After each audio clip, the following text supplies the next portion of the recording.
Labing dalawa! Labing dalawa! Para sa Congress of London out! Maraming salamat po, Andrew E. At ngayon para po ipakilala ang ating panauhing pantangal, mga kababayan, Leyte 1st District Representative at Speaker of the People, Congressman Ferdinand Martin G. Romualdez. Mga kababayan, ang Pangulo ng Republika ng Pilipinas, His Excellency Ferdinand Romualdez Marcos Jr.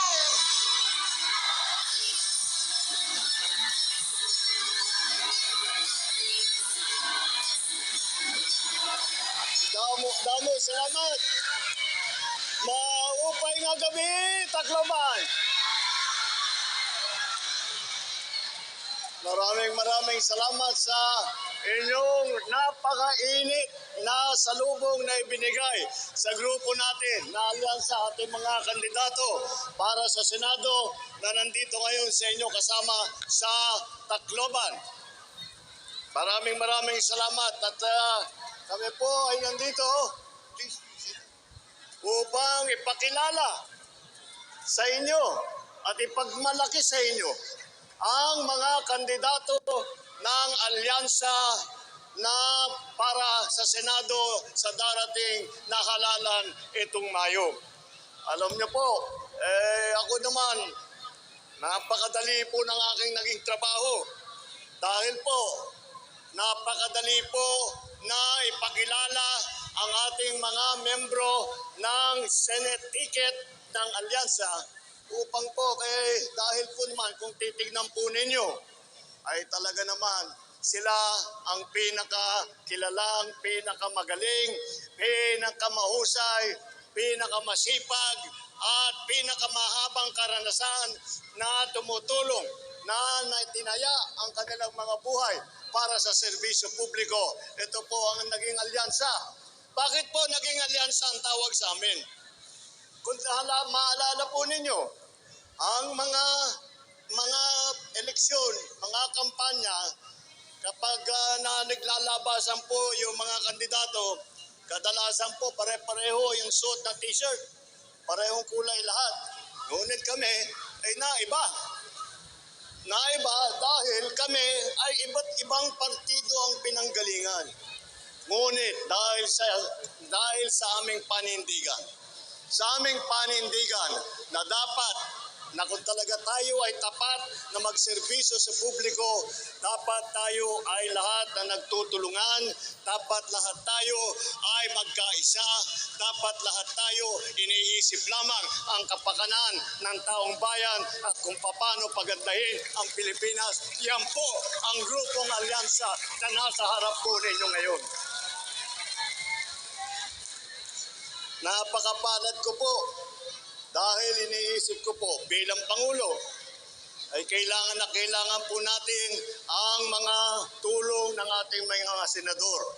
Lahat po ng ating gagawin, lahat po ng ating mga programa, mga project, lahat po ng aming binibigay na tulong sa taong bayan ay kailangan po natin na ang mga senador ay nandyan kasama natin upang maging mabilis ang pag-deliver ng serbisyo na para sa taong bayan.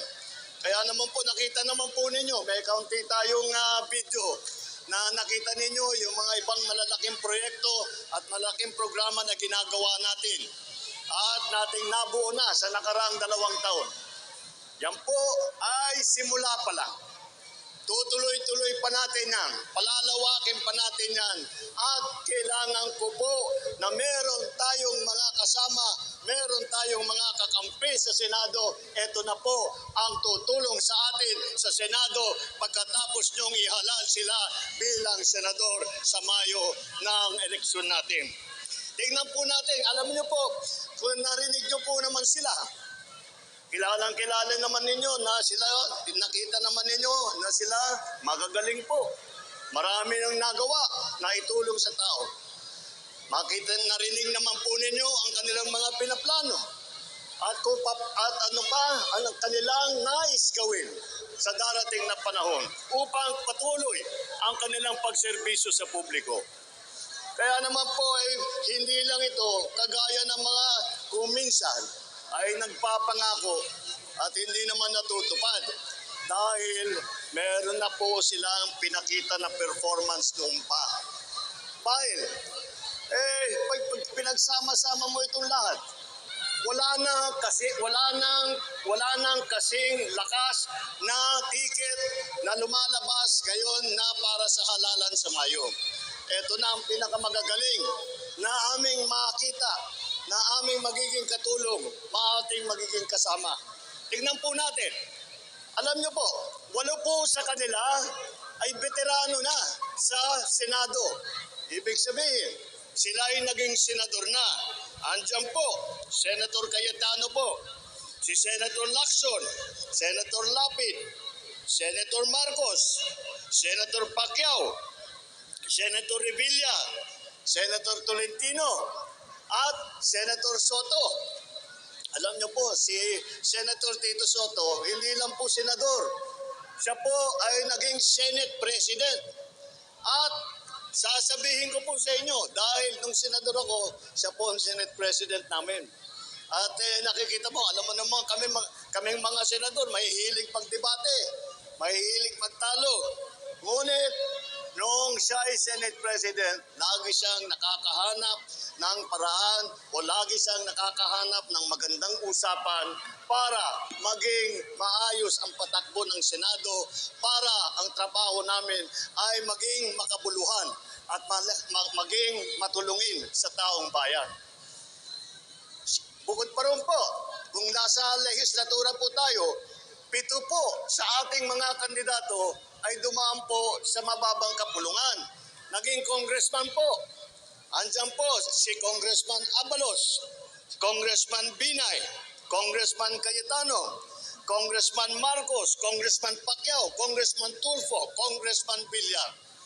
Kaya nakita naman, wala na po, pagka sila ay nakaupo na sa Senado, maaasahan po ninyo, trabaho agad. Wala na pong training, hindi na magtatanong-tanong, alam na po nila ang gagawin nila. Alam na po nila ang mga problema na hinaharap ng taong bayan. At ang pinakamahalaga rin ay alam na rin nila kung paano pandarin ang pamahalaan upang makatulong sa taong bayan.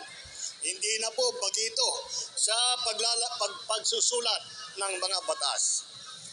Tignan din po natin, 4 po sa kanila ay nagsilbi sa tinatawag na cabinet level position. Ibig sabihin, sekretary man o kung hindi sekretary, katumbas ng sekretary. Nandiyan po si Secretary Benher Abalos. Secretary Benher Abalos, naging sekretary yan ng DILG. At noong pag-upo ko po, ay iniisip ko, sino ba talagang nakakaunawa sa mga problema, sa mga pangangailangan ng ating mga local government. Dahil po, kahit na national government tayo, kapag hindi magandang ugnayan ng local government at saka national government, hindi po kaya, hindi po maganda, hindi po mailalabas ang mga programa agaran. Kaya po, iniisip ko, sino ba ang nalalaman ko na nakakaunawa sa local government? At naisip ko, sabi ko, balitang-balita, may magaling na mayor sa Mandaluyong City. Kaya po, sabi ko, kilala ko yata yan, kung sino yan. Si Mayor Benher Abalos ng Mandaluyong City.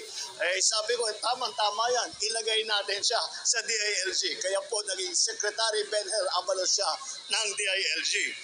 Andyan din po si Secretary Erwin Tulfo. Ganun din po, pag-upo ko bilang Pangulo.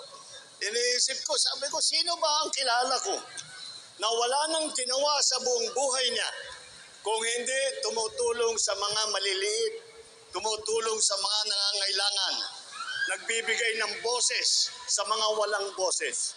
Sino ang kilala ko na dapat ilagay sa DSWD. At naisip ko po, si Senator, magiging senador na ito, Senator Erwin Tulfo, Secretary Erwin Tulfo ng DSWD. At alam nyo naman po, dahil dinaan-daanan po tayo ng bagyo, lagi tayong dinadaan ng bagyo rito, nakailang beses na nung panahon niya, si Secretary Tulfo, at nakapunta po rito at marami pong natulungan. Andyan din po eto, baka maalala ninyo, ito po si Senator Tolentino, siya po ay namuno ng MMDA, yung Metro Manila Development Authority. Hindi po madali na trabaho yun. Dahil pagsasama-sama mo lahat ng mga mayor, lahat ng mga bayan, lahat ng mga lungsod ng Maynila, kailangan ipagsasama-sama mo. Ngunit, hindi ko po makalimutan at lagi kong pinapaalala sa kanya kapag kami nagkikita. Nung panahon po ng Yolanda, nandito po ako kasama ninyo. Nag-aantay tayo ng tulong galing sa pamahalaan. At dahan-dahan ang pagdating ng tulong. At nahihirapan po tayo na makasapagsilbi sa taong bayan, lalo na yung mga biktima na lalo na yung mga naging biktima ng bagyong Yolanda. Hindi ko po makakalimutan at dapat hindi nyo rin makalimutan. Ang unang ahensya na dumating dito sa Tacloban na may dalang mga heavy equipment, may dalang mga tulong ay ang MMDA na nangunguna ang panahon na yon, ang MMDA chairman na si Senator Tolentino. Kaya po hindi ko po makakalimutan. Akala natin ang MMDA, ang Metro Manila lang po. Hindi po. Dilinabas niya lahat ng pangangailangan, dinala niya dito sa atin. Sa Tacloban, sa buong Leyte, pinakalat niya. At marami po nasalba dahil sa kanyang ginawa na yun. At alam mo, nandito rin po, maaalala rin po siguro ninyo na si Senator Ping Lacson ay naging Presidential Assistant for Rehabilitation and Recovery sa Typhoon Yolanda. At alam niyo po, siya po, pagkatapos ng pagdaan ng Yolanda, pagkatapos na nakaalis na, at medyo naayos na natin ang mga nasira, nailibing na natin yung ating mga patay, ay dumating po ang rehabilitation. Sila po gumawa ng mga bagong bahay, sila po ang naglay ng bagong kalsada, sila po ang naglipat ng lahat ng mga facilities. Yan po ay ang rehabilitation for Yolanda na pinangunahan ni Senator Ping Lacson po. Kaya po, huwag po niyong kakalimutan at malaking utang na loob natin sa kanya pagkatapos ng Yolanda. Hindi lang po siya naging Yolanda rehabilitation po, si Senator Ping Lacson. Si Senator Ping Lacson naging hepe yan ng pulis, ng Chief PNP siya. At nung panahon nga na Chief PNP siya, nakakatawa dahil ang una niyang ginawa, tinitignan niya, sinusukat niya yung mga pulis. Tinitignan niya kung malalaki ang tiyan. Ayaw niyang na malaki ang tiyan ng pulis eh. Kaya pinag-jogging niya lahat. Kaya ngayon makita mo yung mga pulis medyo magaganda na ang katawan. At kinilala naman ng taong bayan, kinilala naman ng ating mga kababayan. Dahil nung panahon na Chief PNP, si Senator Ping Lacson, yun ang panahon ng pinakamataas na approval rating ng PNP. Hanggang ngayon po, hindi pa natin naabot yung approval rating na yon. Yun lang kay Chief PNP na noon na si Senator Ping Lacson. Alam po nila ang trabaho ng gobyerno. Alam nila ang local government. Alam nila ang legislatura. Alam nila ang executive. Alam nila, kilala nila ang mga nasa gobyerno. Alam nila kung paano paandarin ang gobyerno. Alam nyo, kung minsan, kahit na tama yung ginagawa mo, kailangan marunong ka din na para makita mo. Lahat kaya kung minsan mahirap kumbinsin para tulungan ka. Kailangan marunong ka sa ganyan. Lahat po sa kanila, may karanasan na po, kaya na po nilang gawin yun.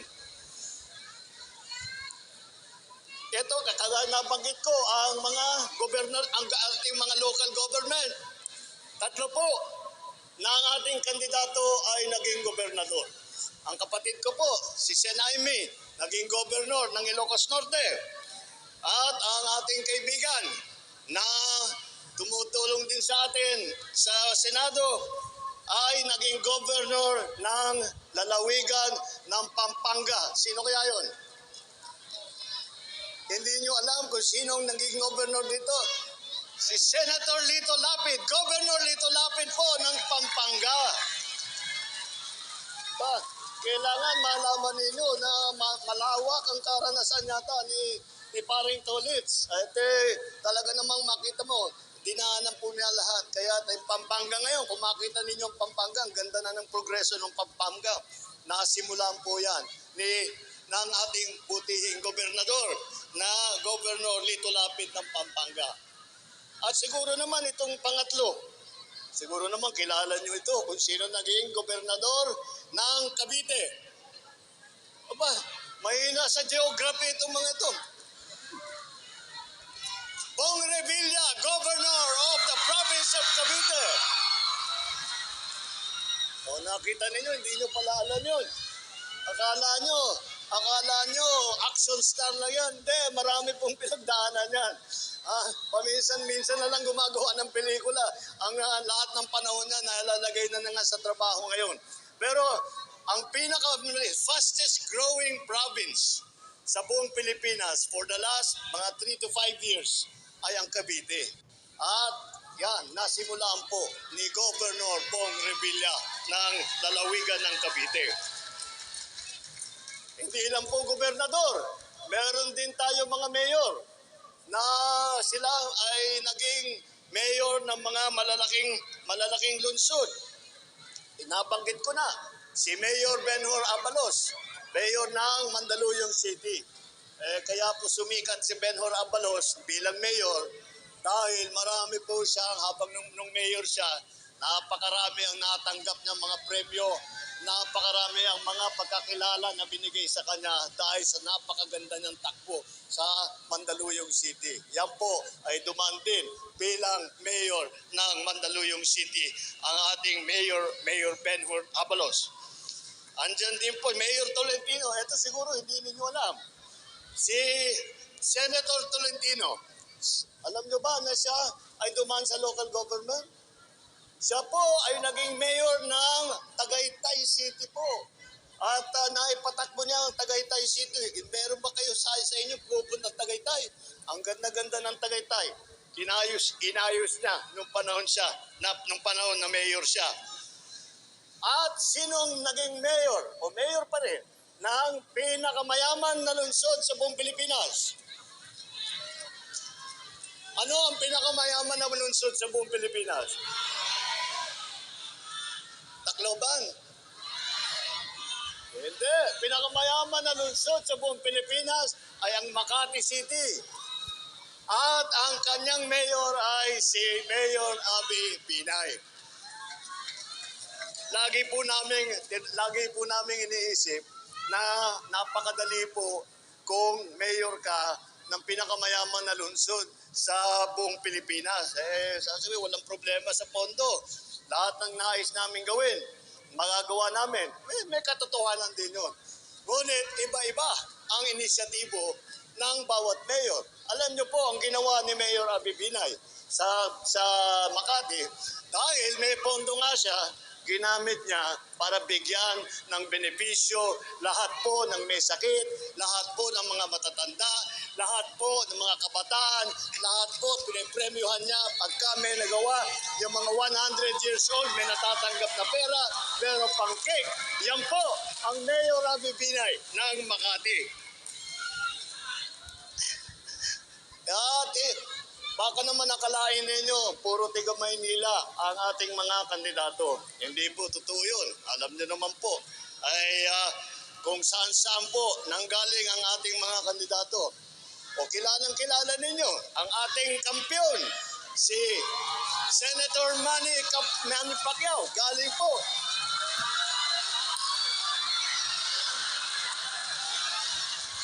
galing pang Bukidnon, Sarangani, General Santos.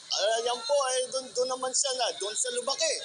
At nakita po ninyo yung counting video, nagsisimula pa lang siya bilang boksingero, nandun pa siya. At nakita habang sumikat siya, naging pinakakilalang tao sa buong mundo. Nagdala ng napakagandang reputasyon sa Pilipinas, pinasikat ang pangalan ng Pilipinas ng ating kampiyon. Yan po ay ang ating kampiyon na si Senator Manny Pacquiao.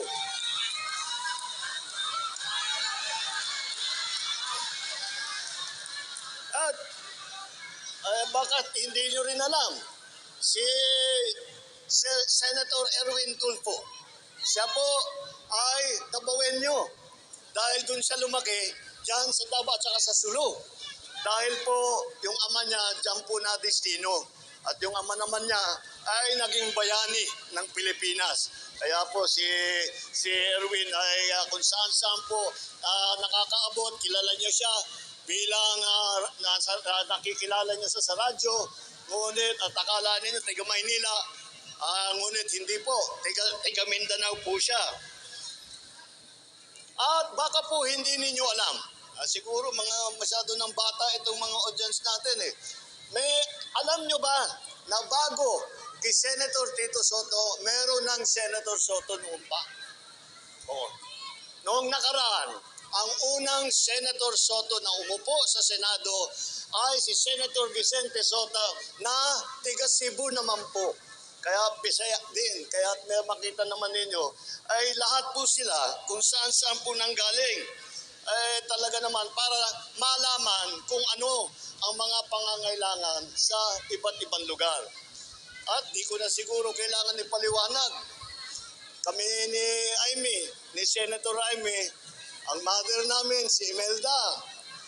Saan galing si Imelda? Waray-waray man. Kaya 100% waray ang aming ina. Kaya nandun para masasabi din namin, tiga rito kami. At lagi kami na si Aimee, si Aimee, sa aming mga magkakapatid, siya lang ang natutong magwaray. Dahil napunta ako sa Ilocos, natuto ako mag-Ilocano. Si Aimee ang natutong magwaray. Kaya sayang at wala siya rito. At magtatalumpatin sana siya na nagwawaray. Pero ganun na siya ang pagkawaray niya.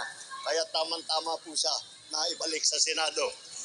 At si Camille Villar naman, ako rin, hindi ko alam po ito. Hanggat sinabi niya sa akin, ang mga ninuno po ni Camille Villar ay galing naman po ay mga Ilonggo po. Kaya maganda po ang distribution po ng ating mga kandidato. Nakadistribute po sila sa buong Pilipinas at nakita nila nung sila'y lumaki, nakita nila ang mga problema, nakita nila kung din meron silang naiisip kung ano yung mga solusyon sa iba't ibang lugar ng Pilipinas. Dahil po, mga kababayan, malinaw po ang direksyon ng aming alyansa. Ito ay para sa kaunlaran, para sa kapayapaan, para sa pagpapaganda ng buhay ng bawat Pilipino at ng kanilang mga pamilya. Ang kailangan po natin para mag-unlad ay hindi pananakot o paninigaw.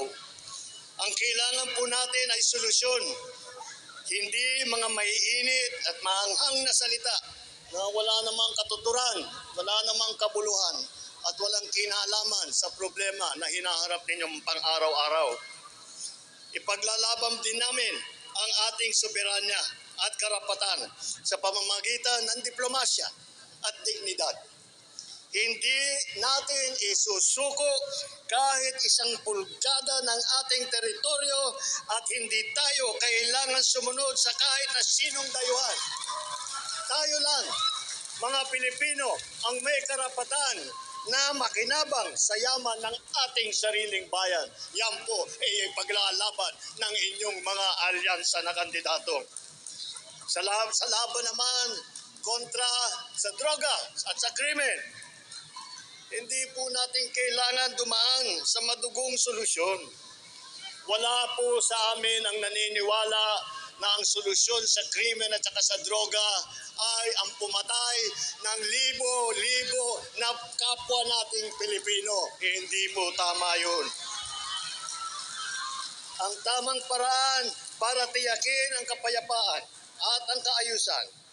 At iyon ay sa pamamagitan sa maayos na batas at epektibong suporta sa ating kapulisan at sa ating mga local government. Pagdating sa ekonomiya, sa dating sa trabaho, hindi natin kailangan umasa sa mga illegal na gawain. Kagaya ng pogo, umalis na tayo dyan dahil yan lang ay naging pugad ng kaharasan at krimen at naging problema sa buong lipunan ng Pilipinas. Kaya iniwanan na po natin yan. Ang tamang solusyon po ay ang tunay na trabaho, tunay na kabuhayan at suporta sa mga maliliit at mga nangangailangan. Magkaisa po tayo. Ang kailangan po natin dito sa Pilipinas ay hindi makipag-away. Ang kailangan po natin dito sa Pilipinas ay maging Pilipino na nagmamahal sa kapwa Pilipino. Yan po ang nakikita po ninyo sa harap ninyo. Ito po ang panindigan ng aming alyansa.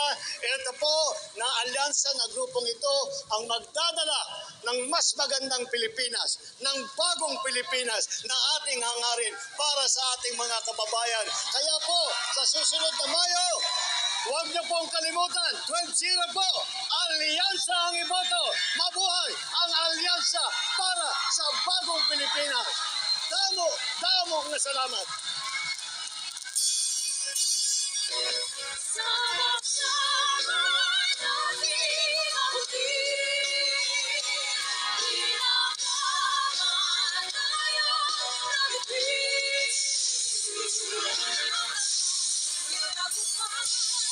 Tagumpay na natin langit. Tagumpay na nating libing. At ang pag-ibig at